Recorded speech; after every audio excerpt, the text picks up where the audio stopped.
ആ- 1863 Kannur central jail സ്ഥാപിതമാകുന്നത്. സംസ്ഥാനത്ത് തന്നെ ആദ്യത്തെ സെൻട്രൽ ജയിലാണ്. മദ്രാസ് പ്രവിശ്യയുടെ ഭാഗമായിരുന്ന പ്രദേശത്ത് ഈ ജയിൽ നിർമ്മിക്കുന്നു. 36 ഏക്കർ വിസ്തൃതിയിലാണ് ജയിലുള്ളത്. നമുക്ക് ഈ ജയിൽ ചാട്ടം നടന്ന 10ാം ബ്ലോക്കിൻ്റെ പ്രത്യേകത നോക്കാം. അതായത് അവിടെ വാച്ച് ടവർ ഉണ്ട്.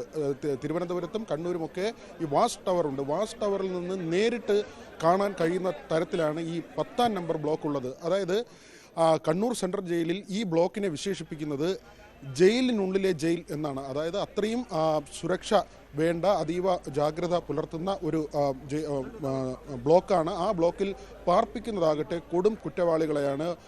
അങ്ങനെയുള്ള ക്രിമിനൽ കേസുകളിൽ പ്രതികളായ ആളുകൾ, അതോടൊപ്പം തന്നെ ഈ സഹതടവുകാരെ ആക്രമിക്കുന്ന ആളുകൾ, എപ്പോഴും ഈ വയലൻ്റ് ആകുന്ന ആ തരത്തിൽ പ്രവണതയുള്ള ആളുകൾ, അങ്ങനെയുള്ളവരെ പാർപ്പിക്കുന്ന ഒരു സെല്ലാണ് ആ ബ്ലോക്കിലുള്ളത്. സെല്ലുകളാണ് ആ ബ്ലോക്കിൻ്റെ ഭാഗമായുള്ളത്.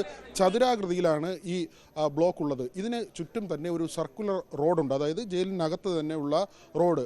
ഈ ബ്ലോക്കിന് മാത്രമായി ഒരു മതിലുണ്ട്. അതായത് നേരിട്ട് ഒരാളിന് ഗേറ്റ് വഴി അല്ലാതെ പുറത്തേക്ക് പോകാൻ കഴിയാത്ത തരത്തിലുള്ള മതിലാണ് ഈ ബ്ലോക്കിനെ ചുറ്റിയുള്ളത്. ഈ മതിൽ എടുത്തു ചാടി എന്ന് വേണം കരുതാൻ. 2012 മുതൽ ഇവിടെ CCTV ക്യാമറ സ്ഥാപിച്ചിട്ടുണ്ട്. പക്ഷേ അത് കൃത്യമായി പ്രവർത്തിക്കുന്നില്ല. അത് നിരീക്ഷിക്കാനുള്ള ഉദ്യോഗസ്ഥനും സ്ഥലത്തുണ്ടായിരുന്നില്ല എന്ന കാര്യമാണ് നമ്മൾ മനസ്സിലാക്കുന്നത്. മറ്റൊരു പ്രതിയുമായി ബന്ധപ്പെട്ട കാര്യവുമായി ചേർന്ന് ഈ ഉദ്യോഗസ്ഥൻ യാത്രയിലായിരുന്നു. അതുകൊണ്ട് തന്നെ ഇത് നിരീക്ഷിക്കേണ്ട ആൾ അവിടെ ഉണ്ടായിരുന്നില്ല.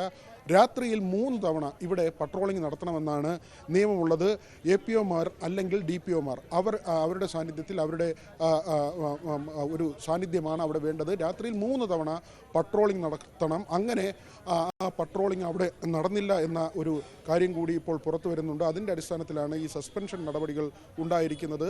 മാത്രമല്ല ഓരോ ദിവസവും സെല്ല് പൂട്ടുമ്പോഴും തുറക്കുമ്പോഴും, അത് സൺറൈസ് എന്നാണ് അവർ പറയുന്നത്, സൂര്യപ്രകാശം വരുന്ന സമയത്ത് തന്നെ ഈ തടവുകാരെ പുറത്തേക്ക് ഇറക്കുന്നതിന് വേണ്ടി സെല്ല് തുറക്കും. ആ സെല്ല് തുറക്കുന്ന സമയവും വൈകിട്ട് ഇത് അടയ്ക്കുന്ന സമയമുണ്ട്. ആ സമയത്ത് ഈ പൂട്ട് കൃത്യമായി വീണോ എന്നത് പരിശോധിക്കണം. അതോടൊപ്പം തന്നെ സെല്ല് കുലുക്കി നോക്കണം, സെല്ലിൻ്റെ ബലം പരിശോധിക്കേണ്ടതുണ്ട്. അത്തരം കാര്യങ്ങളൊന്നും തന്നെ ഉണ്ടായിട്ടില്ല. ഈ ഹാക്സോ ബ്ലേഡും അവിടുത്തെ വർക്ക്ഷോപ്പിൽ നിന്ന് ലഭിച്ചു എന്ന ഒരു വിവരം ലഭിക്കുന്നുണ്ട്. ആസൂത്രിതമായി തന്നെയാണ് ഈ ജയിൽ ചാട്ടം പ്ലാൻ ചെയ്യുന്നത്. ഈ സെല്ലിൽ നിന്ന് പുറത്തേക്ക് ഇറങ്ങിയാൽ, ഈ മതിൽ ചാടിക്കിടന്നാൽ ഈ സർക്കുലർ റോഡിലേക്കാണ്, ജയിൽ വളപ്പിനുള്ളിലെ തന്നെ റോഡിലേക്കാണ് ഇറങ്ങുന്നത്. അവിടെ നിന്ന് ക്വാറന്റൈൻ ബിൽഡിംഗ് എന്ന് പറയുന്ന ഒരു പ്രദേശമുണ്ട്. അവിടെ ഇപ്പോൾ പ്രവർത്തിക്കുന്നില്ല. ക്വാറന്റൈൻ ബ്ലോക്ക് എന്നാണ് ഇതിന് പറയുന്നത്. 2 നിലയുള്ള ഒരു മന്ദിരമാണ്. അതിന് വശത്തുകൂടി നടന്നാൽ പെട്ടെന്ന് മറ്റാരുടെയും കണ്ണിൽപ്പെടാതെ ഈ വലിയ മതിലിൻ്റെ അടുത്തേക്ക്, അതായത് പ്രധാന മതിലിനടുത്തേക്ക് എത്താൻ കഴിയും. അവിടെ തന്നെ ഈ മാനുഫാക്ചറിങ് ബ്ലോക്കുണ്ട്. അവിടെ പല കാര്യങ്ങൾ നിർമ്മിക്കുന്ന ഒരു ബ്ലോക്കാണ്.